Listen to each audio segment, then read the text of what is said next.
سیدہ زینب بنت خزیمہ رضی اللہ عنہا کے بعد باری آتی ہے ام المومنین سیدہ ام سلمہ رضی اللہ عنہا کے تذکرے کی۔ ماں باپ نے نام ہند رکھا، والد کا نام ابو امیہ تھا، جو مکے کے ایک مشہور فیاض اور مخیر بزرگ تھے۔ ان کی فیاضی اور سخاوت کا یہ عالم تھا کہ سفر میں جاتے تو پورے قافلے کے اخراجات خود برداشت کرتے۔ اسی بنا پر وہ ذات الراکب کے لقب سے ملقب تھے۔ سیدہ ام سلمہ رضی اللہ عنہا نے چونکہ ایک فراخ دل، وسیع حوصلہ اور فیاض باپ کے زیر سایہ تربیت پائی تھی، اس لیے وہ بھی انہی اوصاف سے متصف تھی۔ والدہ کا نام عاتقہ بنت عامر تھا۔ والد کا تعلق قریش کے مشہور خاندان بنو مخزوم سے تھا اور والدہ بنو فراس سے تھی۔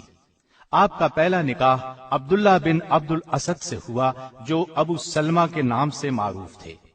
ام سلمہ کے چچا زاد اور نبی کریم صلی اللہ علیہ وسلم کے رضائی بھائی تھے۔ ان دونوں میاں بیوی کا شمار ان خوش بخت حضرات میں ہوتا ہے جو اسلام کے دور اول ہی میں نعمت اسلام سے بہرہ مند ہو گئے تھے۔ ابو سلمہ رضی اللہ عنہ سے سیدہ ام سلمہ کے ہاں سلمہ، عمر، درہ اور زینب پیدا ہوئے۔ ان دونوں نے مکہ سے حبشہ کی طرف ہجرت کا بھی شرف حاصل کیا تھا۔ حبشہ میں کچھ مدت قیام کے بعد دونوں واپس مکے آ گئے، پھر مکے سے مدینے کی طرف ہجرت کی۔ کہتے ہیں کہ یہ پہلی خاتون ہیں جو مکے سے ہجرت کر کے مدینے آئیں۔ ابو سلمہ جب حبشہ سے واپس مکے آئے تو مشرکین نے پھر ان پر ظلم ڈھایا، اس لیے انہوں نے مدینے کا رخ کیا۔ ام سلمہ رضی اللہ عنہا کا ہجرت مدینہ کا واقعہ بڑا دردناک ہے۔ خود ہی بیان کرتی ہیں کہ اپنے شوہر ابو سلمہ کے ساتھ ہجرت کا ارادہ کیا۔ ان کا کم عمر لڑکا سلمہ بھی ساتھ تھا۔ ام سلمہ کے گھر والے رکاوٹ بن گئے اور بولے، تم اکیلے مدینے جا سکتے ہو لیکن ہماری بیٹی کو ساتھ نہیں لے جا سکتے۔ مجبوراً انہوں نے اپنی بیوی کو وہیں چھوڑا اور مدینے چلے گئے۔ ام سلمہ اپنے گھر آ گئی۔ اس وقت ان کی گود میں دودھ پیتا بچہ تھا۔ ام سلمہ کے گھر والوں نے انہیں شوہر کے ساتھ ہجرت کرنے نہیں دی اور ابو سلمہ کے گھر والوں نے ان سے بچہ بھی چھین لیا۔ اب حالت یہ تھی کہ ابو سلمہ مدینے میں تھے، ام سلمہ اپنے گھر میں اور بچہ ابو سلمہ کے ماں باپ کے پاس تھا۔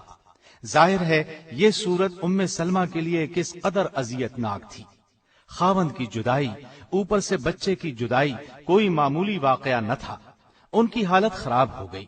روزانہ گھر سے بے قراری کے عالم میں نکل کر مقام ابطح میں بیٹھ کر رویا کرتی۔ یہ ایک ٹیلا تھا جس پر یہ گریہ زاری کرتی۔ عرصے تک یہی کیفیت رہی مگر کسی کو ذرا ترس نہ آیا۔ آخر ان کے خاندان کے ایک شخص نے انہیں روتا دیکھا تو اس کا دل بھر آیا۔ ام سلمہ رضی اللہ عنہا کے لیے رحم کے جذبات ابھر آئے۔ گھر آ کر اس نے لوگوں کو جمع کیا اور کہا، اس بے بس اور ناتواں عورت پر کیوں ظلم ڈھاتے ہو؟ اسے اپنے شوہر کے پاس جانے دو اور اس کا بچہ بھی اسے دے دو۔ اس شخص نے یہ الفاظ اس انداز سے کہے کہ آخر سب نے اس کی بات مان لی۔ بچہ ان کے حوالے کر دیا اور مدینے جانے کی اجازت دے دی گئی۔ اب اپنے بچے کو لیے اونٹ پر سوار ہوئیں اور مدینے کا راستہ لیا۔ ساتھ کوئی مرد نہیں تھا، تنہا تھی اور راستہ طویل تھا۔ تنعیم کے مقام پر پہنچی تو کلید بردار عثمان بن طلحہ نے انہیں دیکھ لیا۔ یہ اس وقت تک مسلمان نہیں ہوئے تھے۔ کعبے کی چابی ان کے خاندان کے پاس چلی آ رہی تھی۔ انہوں نے دیکھ کر پہچان لیا اور کہا، ام سلمہ ہیں۔ ان کے خاوند ابو سلمہ سے ان کے بہت اچھے تعلقات تھے۔ عثمان نے پوچھا، کہاں کا ارادہ ہے؟ ام سلمہ رضی اللہ عنہا نے کہا، مدینے کا۔ عثمان نے پوچھا، کوئی ساتھ ہے؟ آپ نے فرمایا، اللہ اور یہ بچہ۔ اس پر عثمان نے کہا، تم تنہا کیسے جاؤ گی؟ میں ساتھ چلتا ہوں۔ یہ کہہ کر انہوں نے اونٹ کی مہار پکڑ لی اور مدینے کی طرف روانہ ہو گئے۔ سیدہ ام سلمہ رضی اللہ عنہا بیان کرتی ہیں کہ عثمان راستے میں کہیں ٹھہرتے تو اونٹ کو بٹھا کر خود دور کسی درخت کے نیچے چلے جاتے اور میں نیچے اتر جاتی۔ روانگی کا وقت ہوتا تو اونٹ پر کجاوا رکھ کر خود دور ہٹ جاتے اور مجھ سے کہتے، سوار ہو جائیں۔ ام سلمہ کہتی ہیں، میں نے عثمان کو بہت ہی حیا والا، انتہائی تقوی شعار اور پیکر شرافت پایا۔ میں نے کسی شخص کو اس سے زیادہ شریف النفس نہیں دیکھا۔ مختلف منازل پر قیام کرتے آخر وہ مجھے مدینے تک لے آئے۔ جب قباء کی آبادی پر نظر پڑی تو کہنے لگے، اب آپ اپنے شوہر کے پاس چلی جائیں، وہ یہیں ٹھہرے ہوئے ہیں۔ ام سلمہ رضی اللہ عنہا ادھر روانہ ہوئیں اور عثمان بن طلحہ رضی اللہ عنہ نے مکے کی راہ لی۔ اب ام سلمہ رضی اللہ عنہا اپنے شوہر کے ساتھ مدینے میں زندگی کے دن گزارنے لگی۔ وہ بہت خوش تھے۔ 2 ہجری میں بدر کا معرکہ ہوا، پھر احد کی لڑائی پیش آئی۔ ابو سلمہ رضی اللہ عنہ نے دونوں میں بھرپور حصہ لیا۔ احد کی لڑائی میں زخمی ہو گئے۔ یہ زخم اتنے شدید تھے کہ جمادی الاخری 4 ہجری میں زخموں کی شدت اور تکلیف سے اپنے خالق حقیقی سے جا ملے۔ رسول اللہ صلی اللہ علیہ وسلم کو وفات کی خبر پہنچی تو تعزیت کے لیے تشریف لائے۔ گھر میں کوہرام بپا تھا۔ سیدہ ام سلمہ رضی اللہ عنہا انتہائی غمزدہ تھیں۔ ان کو تسلی دی اور صبر کی تلقین کی۔ وفات کے وقت سیدنا ابو سلمہ کی آنکھیں کھلی رہ گئی تھیں۔ آپ صلی اللہ علیہ وسلم نے اپنے دست مبارک سے ان کی آنکھیں بند کی۔ اس موقع پر آپ صلی اللہ علیہ وسلم نے فرمایا، انسان کی روح جس وقت قبض کی جاتی ہے تو اس کی دونوں آنکھیں اس کو دیکھنے کے لیے کھلی رہ جاتی ہیں۔ اس کے بعد آپ صلی اللہ علیہ وسلم نے ان کی نماز جنازہ پڑھائی۔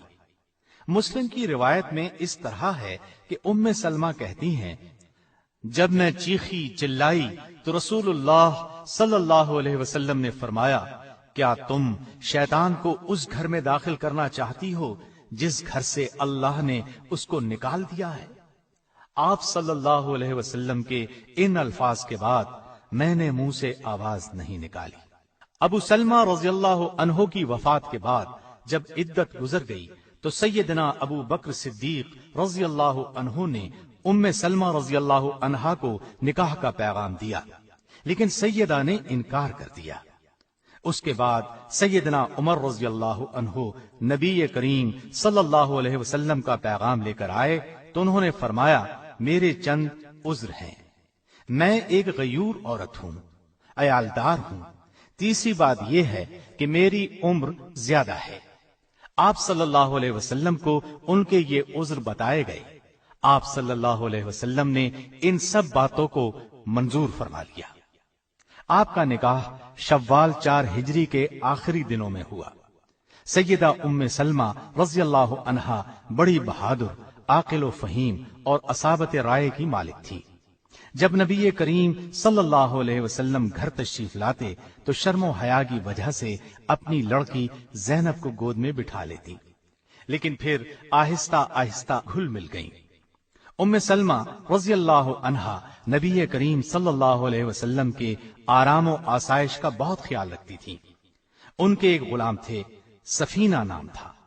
آپ نے انہیں اس شرط پر آزاد کر دیا کہ جب تک رسول اللہ صلی اللہ علیہ وسلم زندہ ہیں ان کی خدمت کرتے رہو گے۔ سیدہ ام سلمہ رضی اللہ عنہا 4 ہجری میں حرم نبوی میں داخل ہوئی۔ اس کے بعد پوری زندگی نبی کریم صلی اللہ علیہ وسلم کے ساتھ رہی۔ صلح حدیبیہ کے موقع پر سیدہ ام سلمہ رسول اللہ صلی اللہ علیہ وسلم کے ساتھ تھی۔ صلح حدیبیہ کی شرائط مسلمانوں کو منظور نہ تھی، اس وجہ سے تمام مسلمان غمگین تھے۔ آپ صلی اللہ علیہ وسلم نے صحابہ کو 3 دفعہ قربانی کرنے کا حکم دیا، لیکن رنج اور غم کی وجہ سے کوئی صحابی قربانی کرنے کے لیے نہ اٹھا۔ آپ صلی اللہ علیہ وسلم یہ دیکھ کر غمگین ہوئے اور سیدہ ام سلمہ رضی اللہ عنہا کے خیمے میں تشریف لے گئے۔ آپ صلی اللہ علیہ وسلم نے شکایت کے لہجے میں انہیں ساری بات بتائی۔ اس پر ام سلمہ نے عرض کیا، اے اللہ کے رسول صلی اللہ علیہ وسلم، یہ صلح مسلمانوں کو بہت ناگوار گزری ہے۔ افسردہ ہونے کی وجہ سے آپ کے حکم کی تعمیل نہیں کر سکے۔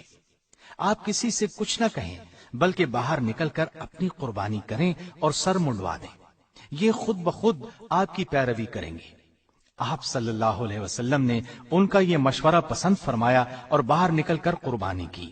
نبی کریم صلی اللہ علیہ وسلم کا قربانی کرنا تھا کہ سبھی نے قربانی شروع کر دی اور سر منڈوا کر احرام اتار دیے۔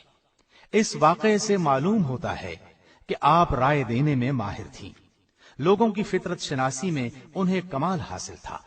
سیدہ ام سلمہ رضی اللہ عنہا کی وفات کب ہوئی اس میں اختلاف ہے۔ صحیح بات یہ معلوم ہوتی ہے کہ 63 ہجری میں جس سال حرہ کا واقعہ پیش آیا 84 برس کی عمر میں وفات پائی۔ سیدنا ابو ہریرہ رضی اللہ عنہ نے نماز جنازہ پڑھائی اور بقیع الغرقد یعنی جنت البقیع میں دفن کیا گیا۔ نبی اکرم صلی اللہ علیہ وسلم سے آپ کی کوئی اولاد نہیں تھی، ساری اولاد پہلے شوہر ابو سلمہ رضی اللہ عنہ سے ہوئی تھی۔ ام سلمہ حسن و جمال میں یکتائے زمانہ تھی، بال نہایت گھنے تھے، آپ بہت فضائل کی مالک تھی۔ علم کے لحاظ سے اگرچہ سبھی ازواج مطہرات کا درجہ بلند ہے، لیکن سیدہ عائشہ رضی اللہ عنہا اور سیدہ ام سلمہ رضی اللہ عنہا کا تو ان میں جواب نہیں تھا۔ لوگ مسائل ان سے پوچھتے تھے۔ سیدنا ابو ہریرہ رضی اللہ عنہ اور سیدنا عبداللہ بن عباس رضی اللہ عنہ جیسے عالم فاضل ان سے مسائل پوچھتے تھے۔ تابعین کا ایک بہت بڑا گروہ ان سے علم حاصل کرتا رہا۔ قرآن مجید نبی کریم صلی اللہ علیہ وسلم کی طرز اور لہجے میں پڑھتی تھی۔ ایک مرتبہ کسی نے سوال کیا، نبی اکرم صلی اللہ علیہ وسلم کس طرح تلاوت کیا کرتے تھے؟ سیدہ نے فرمایا، ایک ایک آیت الگ الگ پڑھتے تھے، پھر خود اس طرح پڑھ کر سنایا۔ حدیث کے میدان میں بھی آپ کا خاص مقام تھا۔ سیدہ عائشہ رضی اللہ عنہا کے سوا اس فن میں ان کے مقابلے کا کوئی نہیں تھا۔ 387 احادیث روایت کی۔ حدیث سننے کا بہت شوق تھا۔ ایک روز بال گندوا رہی تھی کہ نبی کریم صلی اللہ علیہ وسلم خطبہ دینے کے لیے ممبر پر تشریف فرما ہوئے اور زبان مبارک سے ایھا الناس، اے لوگو کا لفظ نکلا۔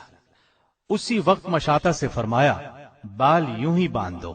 اس نے کہا، اتنی بھی کیا جلدی ہے، ابھی تو آپ صلی اللہ علیہ وسلم کی زبان سے ایھا الناس ہی کا لفظ نکلا ہے۔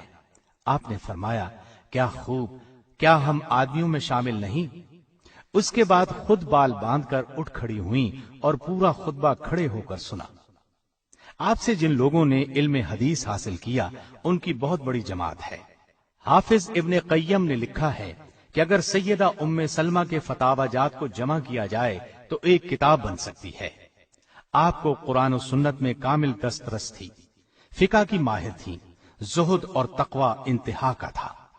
ایک مرتبہ سیدنا عبد الرحمن بن عوف رضی اللہ عنہ نے آ کر کہا، اماں، میرے پاس مال اس قدر جمع ہو گیا ہے کہ اب بربادی کا خوف ہے۔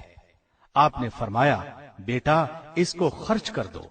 رسول اللہ صلی اللہ علیہ وسلم سے آپ کو انتہا درجے کی محبت تھی، اس طرح آپ کو بھی ان سے بہت محبت تھی۔ اللہ تعالیٰ کی ان پر ہزار رحمتیں ہوں۔